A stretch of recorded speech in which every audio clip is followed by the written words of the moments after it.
All right, this is 153. Let me start by saying that 153 is a very special number because if you take each of the digits in 153 and cube them and add them all together, you get 153 again.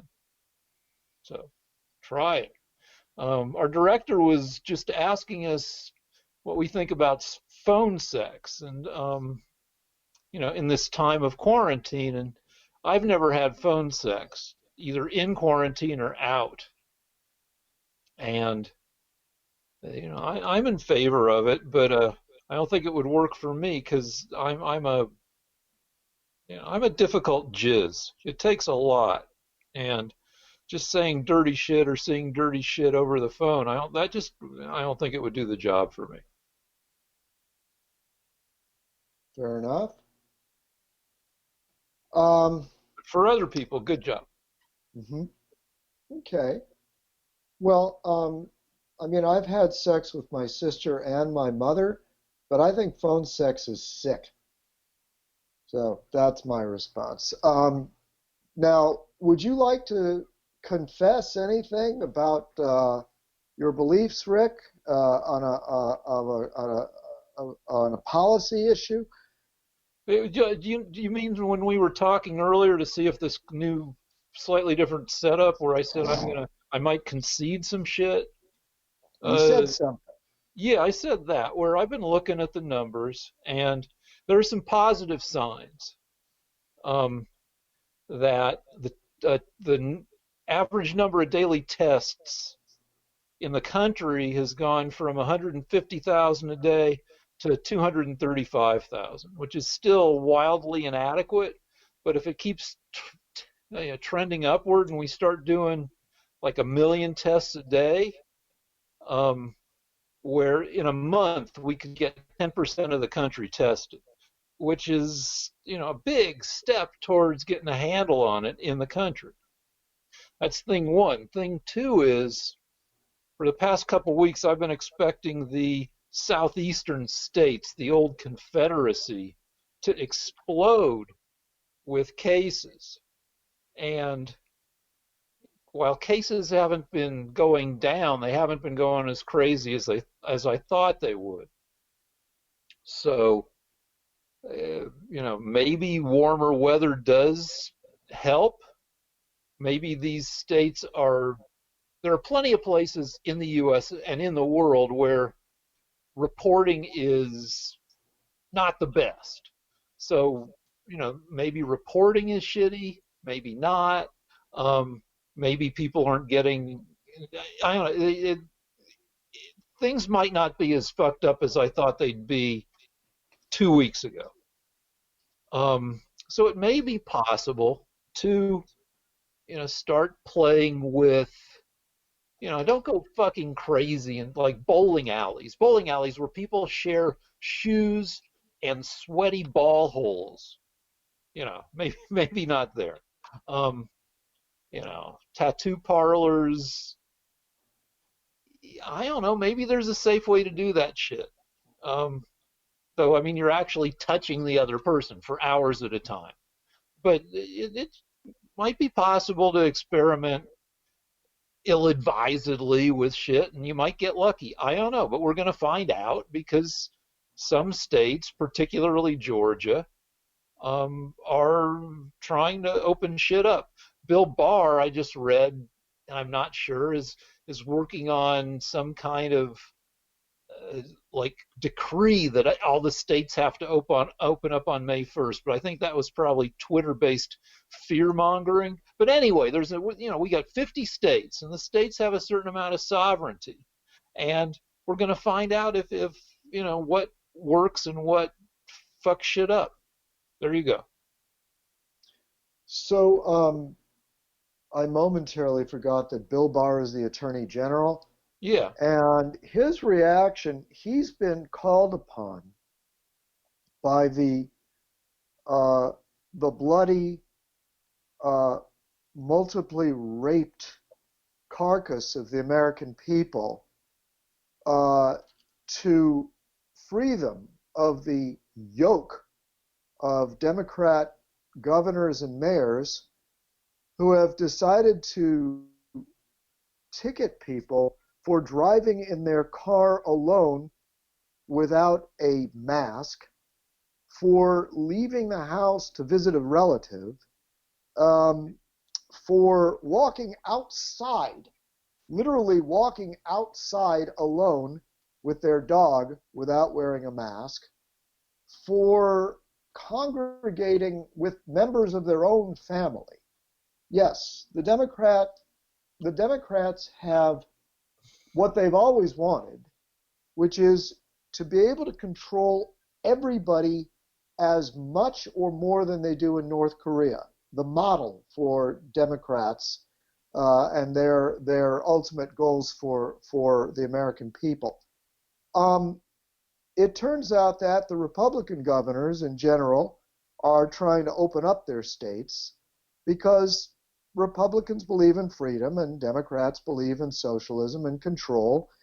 I I didn't know that the Democrats were this horrible, but I'm finding out that when you elect these people, they don't just ruin your economy and cause racial division.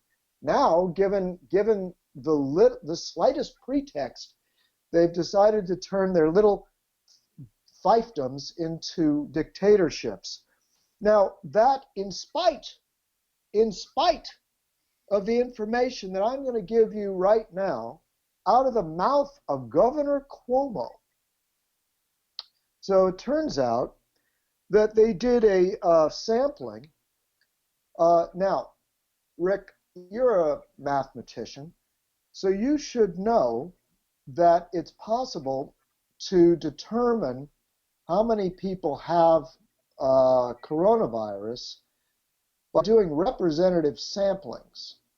All right, they're not as Yes accurate and no. We'll as if. talk about, you say what you, and then I'll talk about the, All right, they're not as accurate as if you tested every single human being in America. But what you can do is you can test a representative sample of a few thousand and get a pretty good idea of uh, of how sick people are, how many people have it. The reason I bring it up is because 5 weeks ago I mentioned that there was a Stanford epidemiologist that had studied one of the cruise ships. And he said, look, if you want to know how deadly this virus is, we have a controlled environment. We have a cruise ship um, where there were several thousand people on the cruise ship and a handful of people died. Well, he said that's a representative sample. And he said of what his determination was that the coronavirus is roughly as dangerous as the flu. Now, of course, Rick and all the Democrats took great exception to this, but I believed him. And it turns out that an equal study, a similar, using the same thing, a representative sample, but with more people, was taken in Helsinki, Los Angeles, Boston, Gangelt, Germany, Santa Clara, California, and the Netherlands. And all of the studies concluded that the coronavirus is roughly the same dangerousness as the flu. Now, I knew this 5 weeks ago, but it took six tests, six representative sample studies in six different cities around the world to reach the conclusion that sensible people reached 6 weeks ago, before the Democrats decided to destroy the country. Now, the next thing I have to say. well, hold on, because I'm going to forget what I have to say. So let me say Okay, a all right. couple. Well, you can handle it one point at a time. All right. So you'd agree that since we live in the socialist empire of California, that the draconian stay-at-home orders are super harsh here, right? They're insane. Yeah, because like fucking Carol and I just go out all the fucking time. Like she walks the dogs all the time. Like half the time, I get a little annoyed with her. She doesn't put on a mask because it's hot and sweaty now. Fucking, she goes to the grocery. We get takeout. I mean, we're not getting. Sometimes like she drives shit over to her mom's place, and people are willy nilly walking around doing their shit. It's not like before, of course, but it's not like there are cops, at least in fucking Studio City, waiting to drop on you if you're driving without a mask or walking without a mask or jogging without a mask. Um, maybe Torrance is different. I don't know. You guys have 8 times as many confirmed cases as we do in Studio City. We have 32 confirmed cases. You have about 243. So, Torrance is the most densely populated region of Los Angeles. all right. Did you So, take that into account? yeah, I'm Now, just saying, I don't know that people, that yeah, we're under, but like our governor and various mayors are opening shit up. Some of our beaches have been opened up within oh, thank you, Governor. yeah, but I'm just saying, like you just were talking about these horror stories about people getting ticketed for driving without masks or walking out, walking their dogs or whatever. And like, at least in our little fucking area town, um, that shit's not happening, and that shit sounds like I've seen clips here and there of overzealous policing, um, but as somebody who, when I was a bar bouncer, I was an overzealous asshole myself. Any profession has overzealous assholes who are going to go too far. Um, but I don't know. I don't know that I would anyway. Like I've felt less of the harsh boot of stay-at-homeness than you have. All right, that's thing one. Thing two is what you're talking about are antibody tests. Wait. I want to respond to what you just said. Okay. It is the official policy, the runt, the little dictator of Los Angeles, that runt, Mayor Garcetti, made an announcement that not only were we to keep in place and not leave the house unless we had a, a vital thing to do. We had to have we could go get food, uh, medical treatment. Unless we obeyed the curfew orders that he's imposed, he was going to start shutting down businesses, shutting down electricity and water, sending the police over, and he said that he's tracking us by our cell phones. That he says you can't escape our knowledge. But he didn't We do know. any of that. Maybe he shut What down do you two mean? businesses What do like you mean a he month didn't ago. do any of that? Have you What do heard you any mean of he that didn't shit do any of that? happen in the last Yes, month? Who got yes, Rick. shut down? Who got They're shut? putting people in jail, and they're shutting down businesses across the United States. I didn't know he was mayor of the fucking United States. Well, there are other equally sick Democrat mayors doing the same thing across the country. There are people being put in jail. There are people being fined for thousands and thousands of dollars. There are businesses around the country are being shut. Why do you think there's outrageous unemployment? Because of Democrat rats that are forcing the economy to be destroyed. You may not be affected by it because, I don't know, you have some secret source of income. But everyone else in this country is suffering the worst poverty we've ever suffered in our lives. Okay, well, so I can acknowledge that, but I have a partial solution. It's not a great solution. I mean, the a partial solution is partially opening up, is opening up within reason. Um, Another solution, I tweeted about this, and then somebody sent me a link to this guy, um, Scott Galloway, who has the idea for a Corona Corps, like the Peace Corps, where you've got like 26 million people have lost their jobs. And there were a few million unemployed people before that. And then students are out of school. So you have tens of millions of people who can work.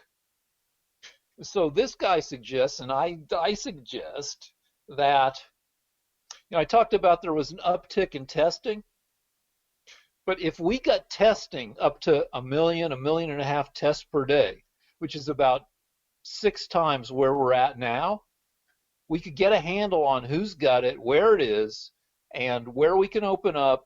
And if we hired people temporarily, trained them to be, to hand out the tests and maybe do run the machines, and then maybe be what they call contact trackers. In the old days, a contact tracker was if you got the clap, whatever the clap is, some STD, they'd want to know who you had sex with, and then somebody would get in contact with those people and tell them to look at their junk or go get it tested. And so with coronavirus, it's the same thing, but not, for the virus. And we have tens of millions of unemployed people. Let's temporarily hire a shitload of them to get a bunch of people tested, and the cost of doing that will be repaid many times over by the country, being able to open up faster. And I know it's a Um, big federal program, so it probably won't happen, until next year. But fucking, that would be super helpful, and it would get people working. And fucking, just okay. There's that. Then you've got a thing to say. all right. So I told you about let's see. There are, I have 6 sample tests. Yeah, the antibody Uh, testing. yeah, Finland, Los Angeles, Boston, Can I talk about Germany, antibody Santa testing for a Clara. sec? No, no, wait. I just want to clarify what these tests are to refresh the audience. These are tests of the people in a certain location that are representative of a larger group of people. So they take some poor people, some rich people, some old, some young, a representative sampling. Or they take a sampling in an area like they did in Germany, Gangelt, Germany, which was hit really hard. And what they do is they find out how many people have had the virus. And by the way, I'll add one more test announced by Cuomo, admitted that maybe 20% of New Yorkers have already had the virus. So what that means is if you test a population, I know you understand this, but I got to say this for the audience. If you test a population and you test 100 people and one person gets the virus, that means it's one person has antibodies or whatever. That means the virus is 1%. 1 out of 100 people will die, which is 10 times greater than the flu.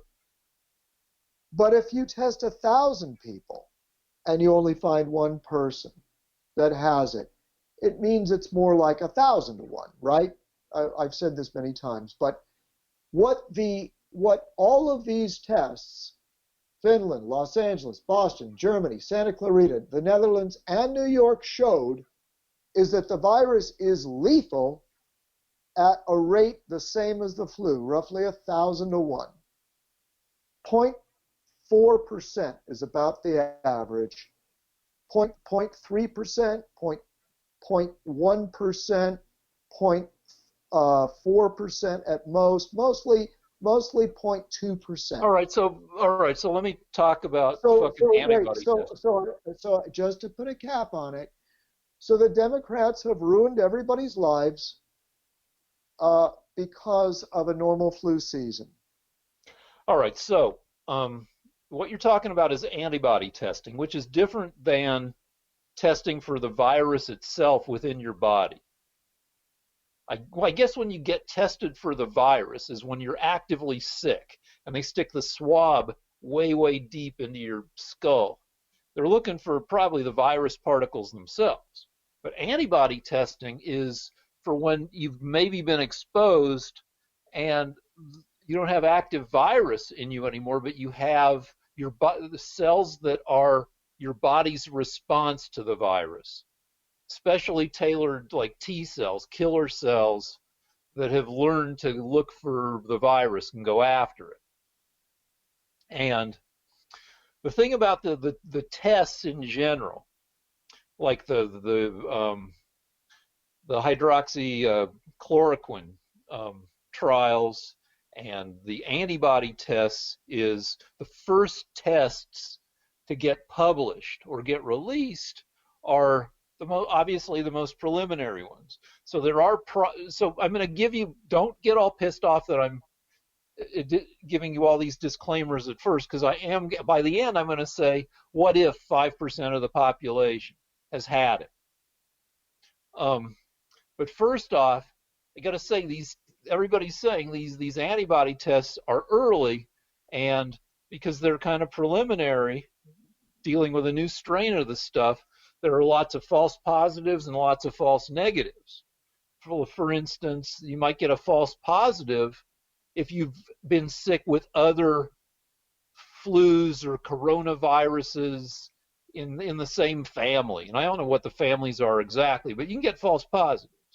Um, and so it's still early days. But let's say that there have been 6 studies that you've talked about, and they've come up with varying percentages that are higher than, because according to the confirmed cases in the U.S., we're at just under a million, which is just 0.3%, less than 1/3 of 1%. But the antibody tests give give percentages of between like 2.8 and all the way up to, I guess, 20%. So let's just say, to be conservative, 5% of the nation on average. I don't know if that's conservative, just like make that assumption, has been exposed to it. Now, to get to herd immunity, you got to get to 70%. So that whenever an infectee person is out in public, it can't get passed on, because 2/3 of everybody that person gets their fucking viruses on have already had it. So also, people are worried, and again, it's early days. We don't know that if you've had it once, whether you'll be able to get it again next year. It may mutate. You may have limited immunity. But anyway, if we're at 5% now and we got to get to 70% or get a vaccine, well, let's say without the vaccine, because the vaccine's still a year away, the number of people infected has to get to herd immunity, has to go up by 70% divided by 5%, 14 times. So you multiply the number of people dead at this point, which is 55,000 in the U.S., times 14 to get to herd immunity, and that's 770,000, which still makes it the deadliest fucking event in U.S. history. Right now, we're at about coronavirus is about the 8th deadliest event in U.S. history. Where Spanish flu was number 1, Civil War number 2, World War II number 3. We're in 8th place if you don't include AIDS, which is not exactly an event because it's been going for 30 years, 40 years. So it's a very spread out event. But anyway, we're going to go from 8th. We're going to overtake the Vietnam War and move into 7th place tomorrow or Tuesday. But so even though a big chunk of the population may have had it, been exposed to it, and that lowers the mortality of it, it's still a pretty fucking killy thing. All right. Oh, wait, one more point that you're going to hate, which is that people like to argue that this is no deadlier than the flu. And tonight I realized, like, why should we fucking put up with the flu killing 30, 40, 50,000 people every year if, like, would you feel, I know you want the freedom to shake hands because America is freedom, but if the practice kind of became less fashionable because people decided, I know you've noticed this because I've noticed it, but people over the past 10 years, people used to go to work very, very sick, and nobody thought anything of it. People go to work with drippy noses, wiping their noses, sneezing, shivering.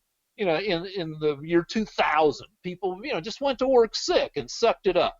and nobody got pissed at them. In fact, you almost got work points for dragging your ass in when you were sick, right?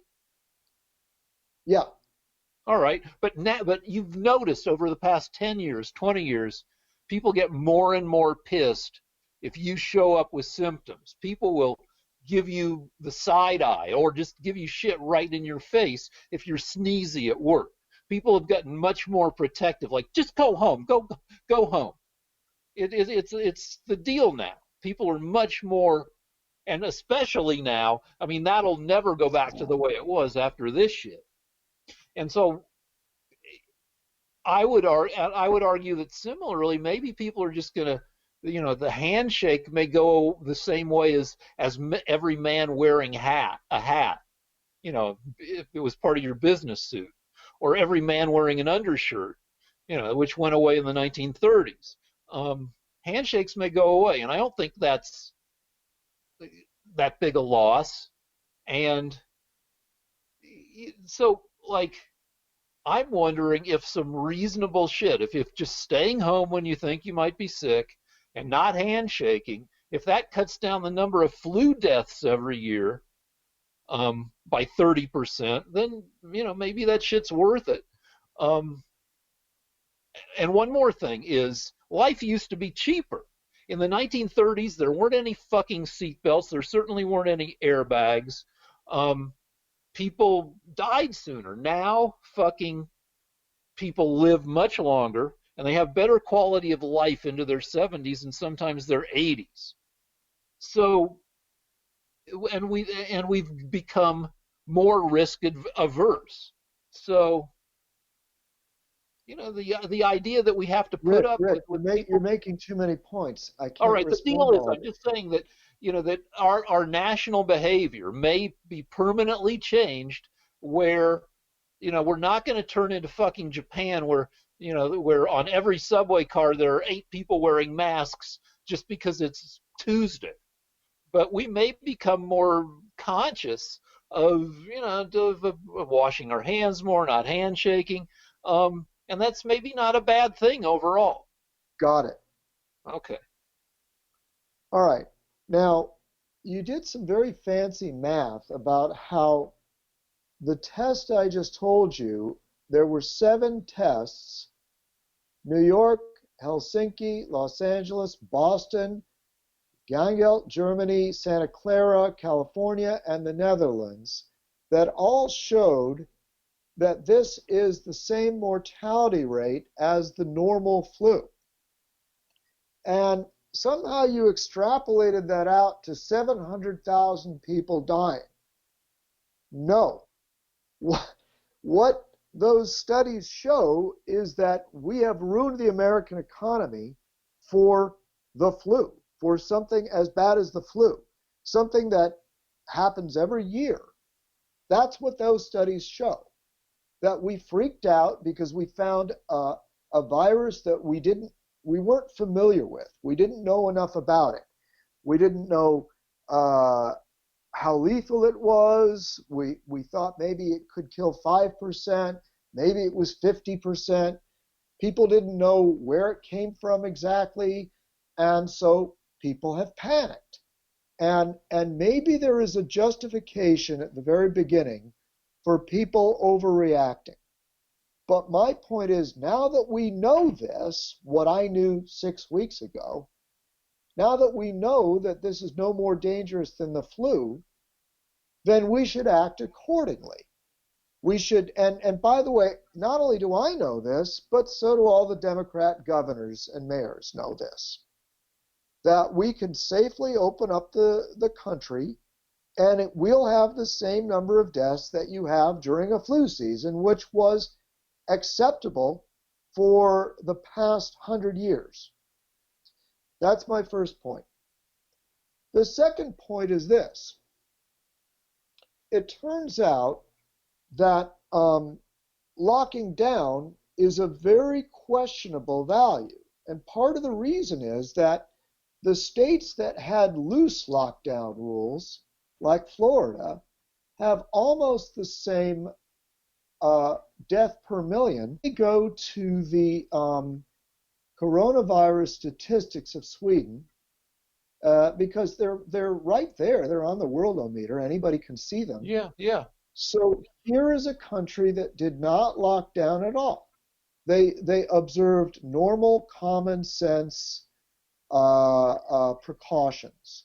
They realized that it was old people that generally got it. They stayed away from their old people. They wore masks. They washed their hands. They didn't go out when they were sick, et cetera, et cetera. But they didn't lock down. Now they have 2,000, wait a minute, let me see, Sweden, 2,194 deaths. You compare that with Denmark and Norway, it's roughly a third of that. Their deaths per million in Sweden are, let's see, 217. unfortunately I looked down, 17. Okay, well, it doesn't that's normal. It's not enough to close down a country. I'm sorry, Rick. No rational person would ever close down a country for 2,500 deaths. That's one passenger ship going down. In a Okay? country Now, of 10 million people, you're losing. I mean, but all right, let's talk about the U.S. The U.S. no, is, no, no, wait. I have more to say. You talked for a very long time, Rick. I haven't been able okay, to finish my point. all right. All right. Now, when it comes to American deaths, number one, half of those deaths are in New York. And it turns out that of those 20 or 25,000 deaths, it turns out that at least a quarter of them, maybe more, are elderly people from rest homes because the Democrat governor of the state of New York insisted, and the Democrat mayor of New York City uh, insisted that elderly people with coronavirus would not be turned away from rest homes.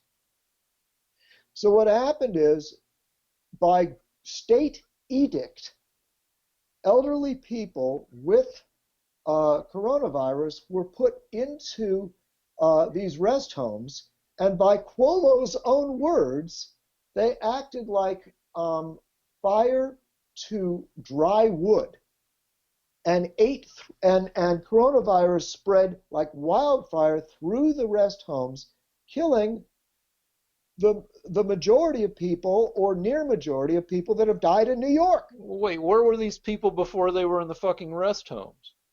I don't know, but if you showed up That with, doesn't sound right. Now maybe they fucking weren't kicked out of the rest homes for having coronavirus, but the it idea doesn't that matter. somebody would It get it doesn't matter. and then be Rick, put in a rest no, home, that does. Rick, Rick, you can't reason this out with me. There are 15 articles about this. It's You're saying that all people who were over the sick internet now.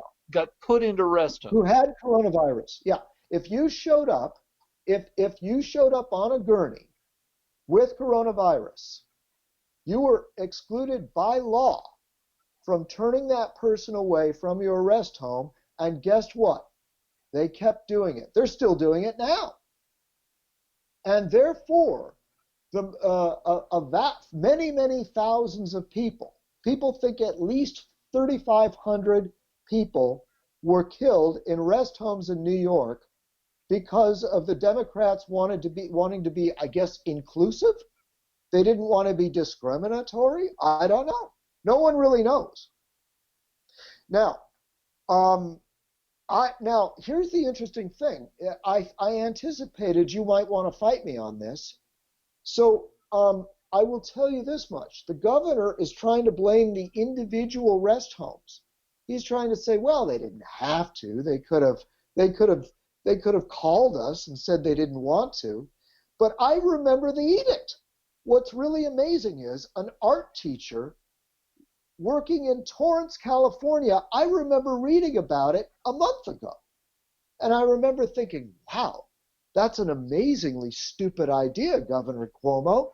to launch an edict that you're going to put coronavirus people in with elderly people, but he did it. So the numbers in New York are greatly increased just because of sheer stupidity. All right. Okay. But So that's that's not the you end of said it. 3,500, but it's more like 4,000 or 4,500, right? I can put it this way: the lowest estimate is 3,500. Yeah, that was a few weeks ago, so it's No, probably no, no. 4,500. All right, but well, wait. There's more. But wait, no, but I bet No, there's wait. still 55,000, and I mean, and No, the no, no, rest no, home, no. the There are. fucking Wait. nursing home. Hold on, the nursing home thing isn't a problem just in New York. It's all across the country. Because when you talked about, a match to dry tinder, that's fucking any fucking nursing home. So, I Yeah, mean, you're yeah, right about that. but in any of the but in other states, this was also done in New Jersey. In all the states other than I think New Jersey, New York, and maybe Connecticut, that was banned. If you have coronavirus, you're not put into a rest home with elderly people. Just simple common sense measures. In fact, Rick, in fact, a few weeks ago, because of the effective Democrat brainwashing, you said to me, oh, yeah, yeah, Governor Santos of Florida, he's a Republican. He's really, really stupid. He's a really stupid guy. Well, guess what, Rick? He ended up having a very, very mild coronavirus epidemic in Florida. It's roughly the same as California's, which is about a tenth of New York's. And the way he did it, Rick, is that he said, look, I'm not going to shut down the state. There's been a variety of lockdowns lately in Florida, but it's always been looser. But the way he did it was this really dumb guy, this dumb Republican, what he did was he said, look, who does this virus kill? Generally, almost 90%, 95% are people that are already very sick or very old. So what I'm going to do is I'm going to put all of our personal protective equipment, all of our testing, everything we have specifically for coronavirus into those groups. And they nipped it in the bud for the elderly people. They sent armies of people in to wherever there were elderly people.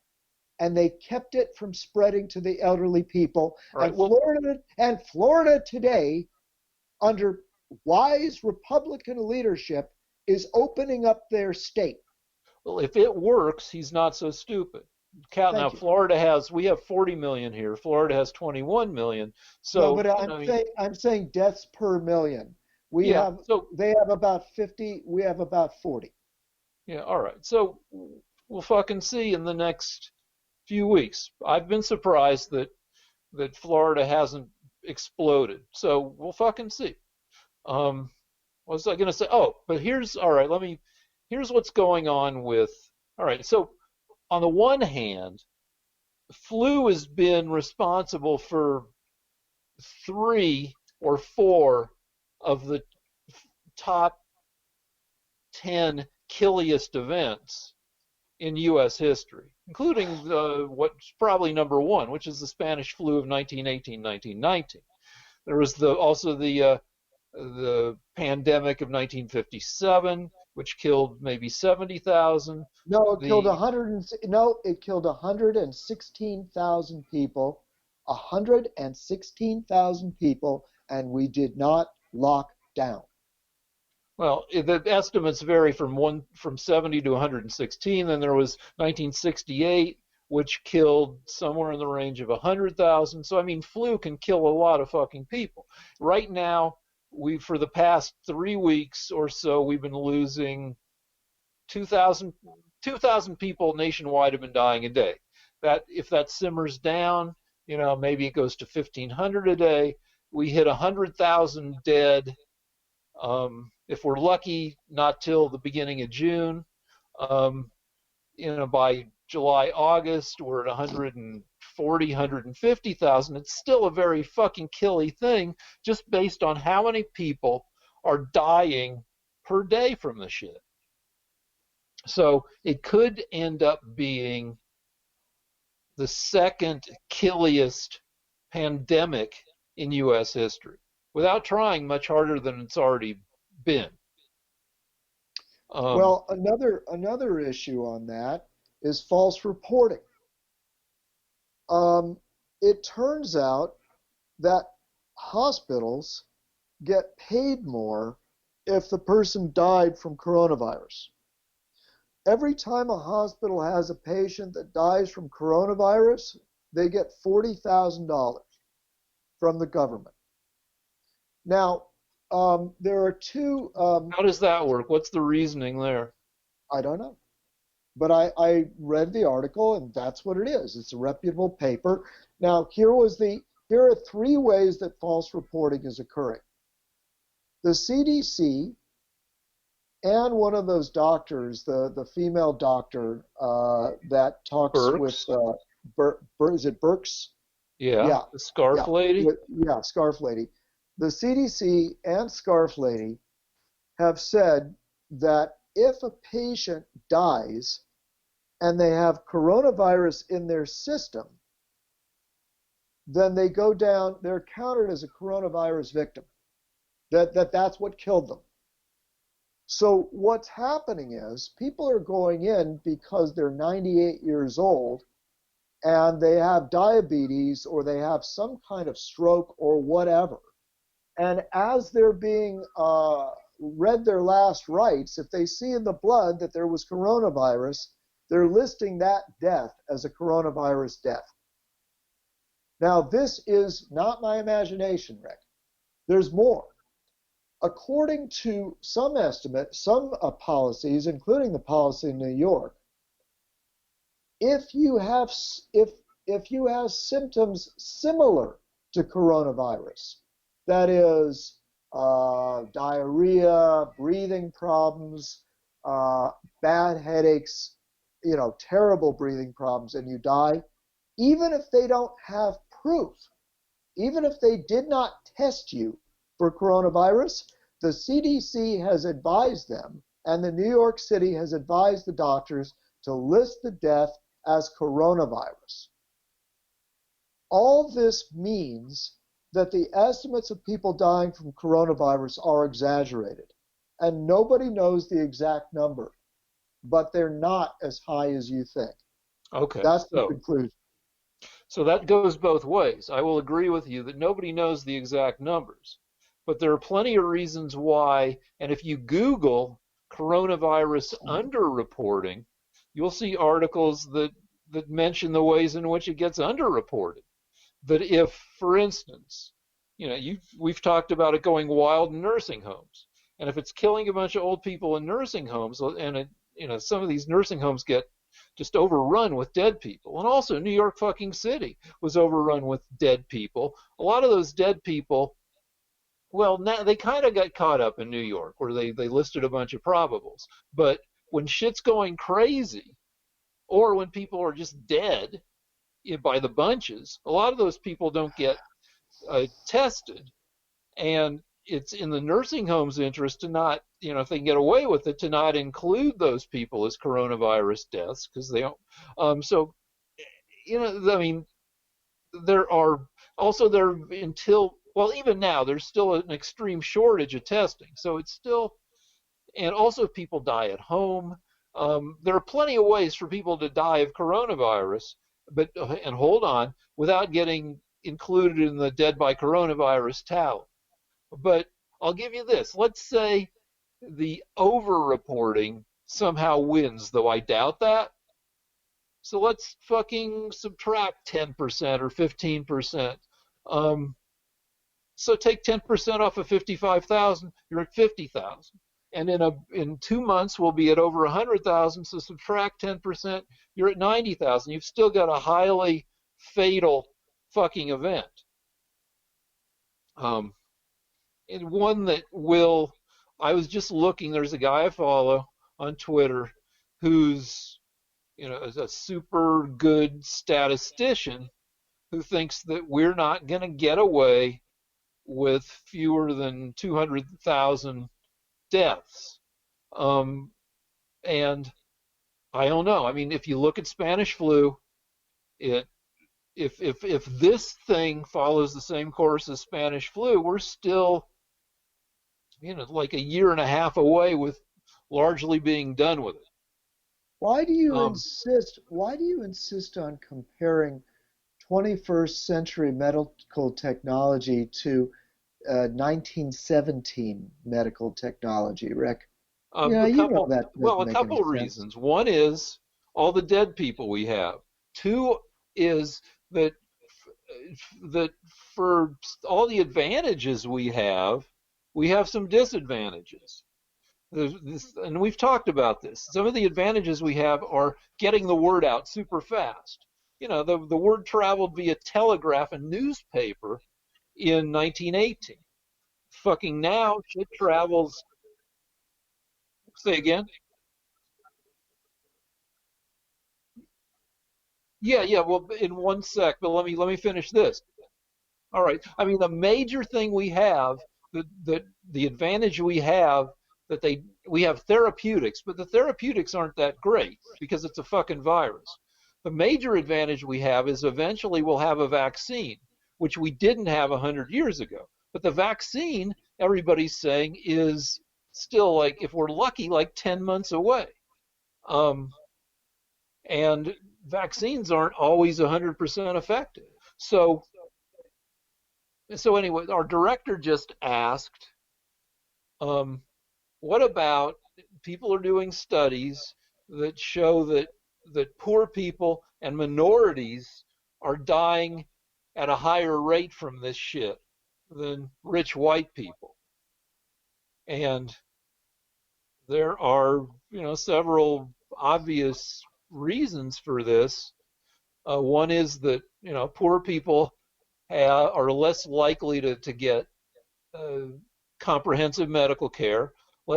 Poor people are likely to, and minorities are often, in worse health than rich whitey, with diabetes, with metabolic syndrome. Um, you know, I, and the studies will, as again, it's early days for fucking everything, and as this fucking disease gets older, we'll find out more and more about how it fucking works and who it hits. Lance. Well, I have nothing to disagree with about what Rick just said.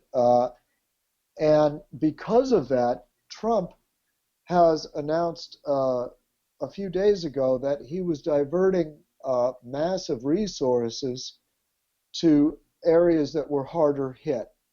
And if that happens to be minorities, blacks or Hispanics, then that's where it's going to go. In fact, he singled those groups out. So, anything hits the poor worse.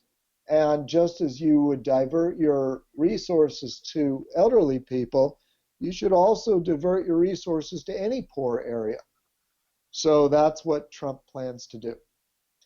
Um, Now, you said something that can I go on to a slightly different subject? Yeah, yeah, Okay. go ahead.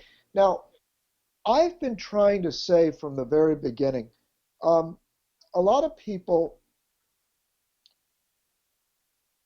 I have attempted to separate what Rick knows and believes from what he's been told. And so a few weeks ago, Rick said something that really pissed me off. Um, the best decision that was made in this whole crisis was Trump shutting down immigration, quarantining China. He and it turns out that the Democrats are so vile, so petty that they came up with this lie. They said, "Well, 40,000 people did manage to get in here from China." And then they told this lie to Rick, and then Rick repeated it like, "Yeah, that Trump, he's incompetent. 40,000 still got in. Ha!" Well, it turns out I felt like there was something wrong with that, but I'm not an expert on exactly. I don't work at the quarantine immigration department, so I didn't know. It turns out, according to Congressman Dan Crenshaw, that those 40,000 people that came in from China were American citizens that were living in China, or people that had green cards or family members where they literally, we'd be turning away people with strong ties or American citizenship. So you're So, saying that Americans living in China were immune to the Chinese virus? well, Rick, they did have to quarantine for 14 days, which was the scientific recommendation. So So what Trump did was lied about by your brainwashers, and then you reported their lie. Now, I'm not blaming you. I'm saying that my side doesn't have to lie to prove that Trump is a better leader than Biden or Clinton. Your side has to make shit up, tell you, and then you report it like it's true. yeah, And but it's very sad. I wasn't, I never said, and was never under the, the operating under the assumption that the 40,000 people were fucking all Chinamen. I figured they were people who'd been in China and were coming, that maybe some were coming to the U.S. for the first time, but most of them were fucking coming back to the U.S. Well, Rick, we don't quarantine American citizens. But I mean, we I've also quarantine them. said, We well, we I've we also wouldn't said, we wouldn't leave them to die in China. yeah, I They're also said Americans. that putting a that a travel ban was like the only good early thing that fucking Trump did. Yeah, Today and Trump so tweeted. Now this doesn't have really a lot to do with. it's a backhanded compliment, Rick. Well, yeah, it is. It is a fucking back. But the deal is, Trump said today. Trump tweeted, and this doesn't have to do with the coronavirus response, except that he tweeted today that he hasn't left the White House in months, except say to to say hello or goodbye to the medical ship he sent to New York. That's the only time he left the White House in the last many months. And then I looked it up. He left the White House for 16 political rallies, for 6 golf trips to Florida that totaled 29 days, and a 2-day trip to India in February. So I mean, like he just wasn't accurate. And the deal is that he dawdled. I mean, the main thing he Wait, could wait, have wait. done early on. I want to respond to that statement. Okay, Don't you feel kind of petty and vile making that I argument, would if Rick? he hadn't fucking left the White No, House no, no, no, 23 Rick, times. Rick, Rick, Rick. He left the White House early on in this, in January and February. But since then, that poor son of a bitch has been giving those goddamn press conferences at the White House every fucking day. He hasn't had a day off since I remember. For you to accuse him of being lazy or not dedicated enough to solving this Well, I didn't problem, accuse him of that. it's I'm just just accused. I that accused is him what of you're being doing. inaccurate when he said he Well, hasn't left the White House in many months. Rick, what he is saying is He basically should say what true, he's saying but instead of the no, no, shitty. no, no, Rick. Maybe he doesn't know the exact number of times that he left the White House. What he's saying is basically true. He's cooped up in the White House more than I've ever seen any president. Whatever those trips were or whatever, they must have happened months ago. Because every time I turn on the radio around 2 o'clock, I can see him giving those press conferences, and that's been for 60 days. No, his So last trip was March. His last trip was March 8th, which is what, 6 weeks ago? Rick, No. you're mad at him? You think he's a damnable liar because he's been in the White House for 6 straight weeks? I think he's a damnable liar because of all the shit he says that isn't accurate. No, But no, no, no, no, no, no. What you're saying is inaccurate. You're not being fair to him. Okay, he exaggerated. Maybe he got the number wrong. The son of a bitch has been there for 45 straight days. What's the Okay, matter with you? you know what? You know what? Let's just call it an exaggeration. I'm fine with that. We can just end that little fucking deal. But the deal is, besides that, he did the China travel ban. Now, we can, which I agree was like a good thing, but he downplayed. He didn't do a lot of other shit. His major failing, the place where we could have gotten an early start against this thing, was having adequate testing early on. And there was fucking 1 week in March where the fucking CDC managed to do 77 fucking tests the whole fucking week. They averaged 11 tests a day. Um, so I mean that's where, and there's a whole fucking timeline, and people who want to can, look up Trump coronavirus timeline and reach their own conclusions. Um, Rick, Rick, I'm sorry. There are coronavirus timelines that I could look up. I thought it would be too dull, but I can look up what he was doing. Now, the main argument that you people fail to understand is that once he issued the travel ban, when he issued the travel ban, there had only been I think a handful of people that were cases in the U.S. I believe that on January 29th, he issued the travel ban 3 weeks after the first case. So we didn't know. There were only a handful of deaths in the United States. Now, but there was a shitload of deaths in China. no, Rick, listen to me. He his action was considered extreme. Your party, the man you voted for, Joe Biden, called him a xenophobe, and all the Democrats on the news were calling him a racist for shutting down China. They called him a xenophobe. I heard it from Biden's lips. We argued Okay, you about know this a what? month I ago. mean, I can't So defend that shit. what he did was extreme. It was an extreme measure, something we'd never done before, to You quarantine one of our largest trading partners. And then he quarantined Europe, and I'm not done.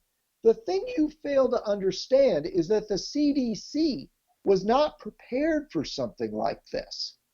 The CDC was spending its time dealing with politically correct.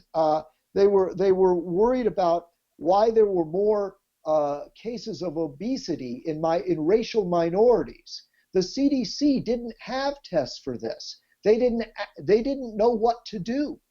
The FDA actually tied up a lot of the Hello. tests. Hold on one sec, Carol. What? I got to think. So, all right. So, to the extent that any Democrats said it was, now, I mean, I think that later on some racist shit was like that had Stephen Miller's fingerprints all over it, like this complete immigration ban they tried to do into the indefinite future. But the China travel ban on what, January 29th? I got to tell you, like, I wasn't listening to the Democrats or anything like that, but I kind of manage my mother-in-law's money, the money she needs to live on in her senior living community for the rest of her life. And at the time that Trump was doing that, I was selling all her shit because was I felt like it was gonna, like, shit was gonna be bad. Um, so I don't have a problem with the I let's see what other fucking oh, the deal you were saying that the CDC wasn't up to it, and I agree. And but the what I've heard in my fucking media is that the CDC was to some extent hamstrung because a lot of CDC people in the area of pandemic research and prevention were shit canned before this ever happened. No, that's not true. What happened was, uh, they had uh, Trump went across the board when he became president, and he removed all duplicate as much as possible people that were in several departments all doing the same thing, duplicative efforts and unnecessary personnel. Maybe Um, those the personnel turned out to be fucking necessary. Well, they were actually the ones that were necessary were just put in a different department. So it's more Democrat lies. Uh, Trump All actually, right, what about firing 70% of the CDC people who are working in China? Because China's often, shit originates that, that they were there to keep an eye on shit over there. uh, the Chinese government refused to let our people go in. Rick, are you now taking the side of the Chinese communists over Trump? What Well, happened was, no, I have a no, thing where I can formal, think. Well, I have a thing where I can think formal, that I can think the Chinese can suck and Trump can suck. yeah, I know, Rick, but a formal request was made by the US government to send in experts in order to examine Wuhan, and the efforts were rebuffed by China. So, no, in fact, not only were the efforts rebuffed, but the Chinese destroyed their evidence. They had samples of the virus, and they had already analyzed it and knew vital information about it that could have saved thousands of lives, hundreds of thousands of lives, and they destroyed the evidence. In fact, All they right, so burned. fucking In okay. fact, the Chinese communists, we requested to see some of the scientists involved, and the Chinese communists killed them. That's something the Democrats don't like to tell you, Rick. No, I'm okay. There's a meme that where a little girl goes, "Why not both?" I think the Chinese suck, and I think Trump's response sucked.